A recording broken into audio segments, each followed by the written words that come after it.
So my video exploring how to remove unnecessary stuff from the awfully bloated Windows 10 to make it lighter for low-spec PCs, there are two responses that I saw very frequently.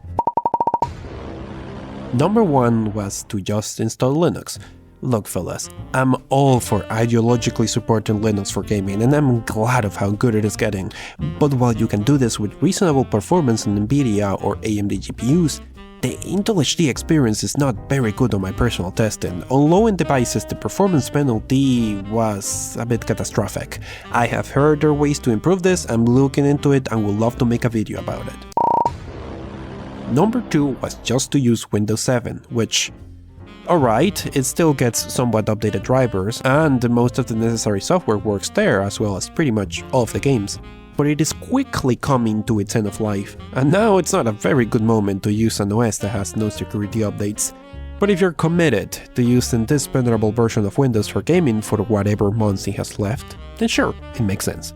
After all, the background RAM and CPU usage of this system is much smaller compared to the bloated Windows 10, although just like newer Windows, it can unexpectedly inflate due to background processes, uncontrollable updates, and so.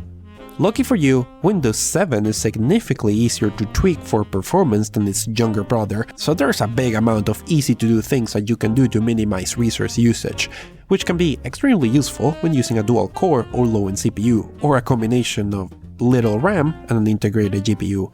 Let's start with the conventional stuff, the stuff that you have likely heard before, with the caveat that this time, it actually makes a difference. First one, if you go to the control panel, programs and features, and then turn Windows features on or off, you get a surprising amount of control over a lot of the background features of the OS. I have disabled most of what is not necessary for gaming, but before disabling things, make a note of how you had it before. Disabling the Microsoft .NET network might cause problems on the AMD GPUs, and tablet PC components might be a problem if you're using something with a touch screen. But in general, functionalities such as Windows Search, which tend to use a lot of background CPU, can be disabled. Note, this will disable a lot of the included Windows functionality, but that can be replaced by external programs if you need it. If you press the Windows key plus R and run msconfig, you have a lot of control over the background services and boot programs on these two tabs, unlike Windows 10 where they were separated in two different places. Just like that time, you can easily disable most of the unnecessary background programs, and if you hide the Windows services first, you can get rid of a lot of unnecessary stuff as well. Be aware, however, that Steam often requires its service to be active in order to boot, as will some anti-cheat software. But even within the Microsoft services, there's a number of elements that you can usually safely disable, although, as usual, make note of its original state before experimenting. If something malfunctions, then you know how to re-enable it. And finally, through Control Panel, System and Security, System, Advanced System Settings, and Advanced, you can disable every visual effect of the OS, so it goes back to looking like good old Windows 98. The effect this has on the performance of a full-screen game is questionable, so your mileage might vary. Let's talk about the less conventional stuff.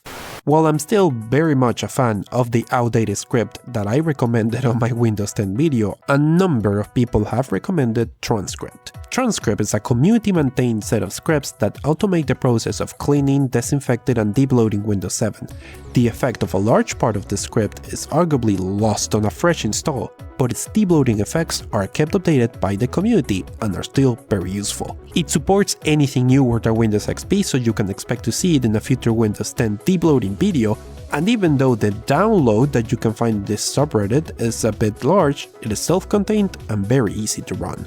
Before that though, I highly recommend that you set up a restore point.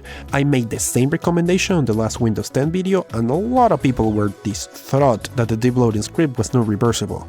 That is what the restore point is for. After that, running it is as easy as extracting the tron.bat script and the resource folder to the desktop and running tron.bat as administrator. And after confirming on the script, you can let it run for several hours. No, really, this can take several hours, so make sure to do this when you have time to leave your computer doing its thing. But the result is a reduction in the amount of background RAM and CPU usage of the operating system. Avoiding CPU usage spikes can be of tremendous importance when you're using an old or weak CPU with only 2 cores and playing a game that maxes out the CPU, as any spike in CPU usage generated by Windows can translate in unexpected stuttering. RAM usage follows a similar model. If you're using 8 or more gigs of RAM and a dedicated GPU, you will likely not notice a difference, but if you're in 4 or less, which is more common than some of you might believe, you are already running into the possibility of not having any memory for some games.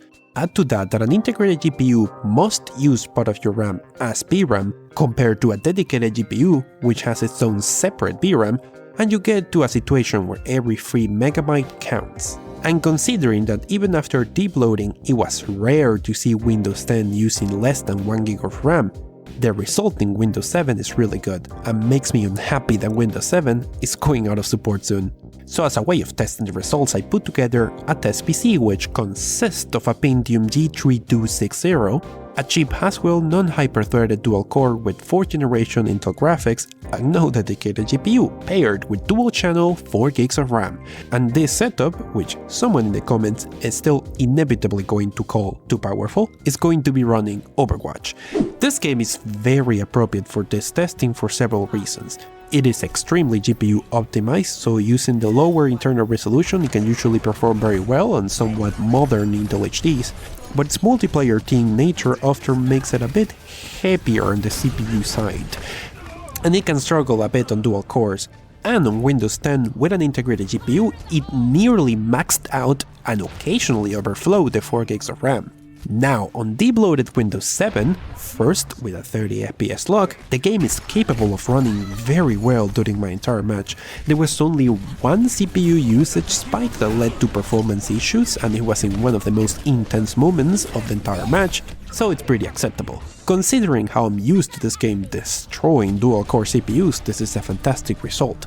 RAM usage, likewise, is very interesting, at the most climbing to 3.9 gigs but never quite overflowing, so definitely the deep loading came in handy for the worst moments. If the FPS is unlocked, we run into more of a GPU bottleneck, of which optimizing the OS usually does nothing, but even then it remains surprisingly playable. So Windows 7. For the time that it has left, it remains a valid and good low-end option where conventional wisdom regarding optimization works, and where there are still methods to debloat it even further. So, make the best of it, while you can.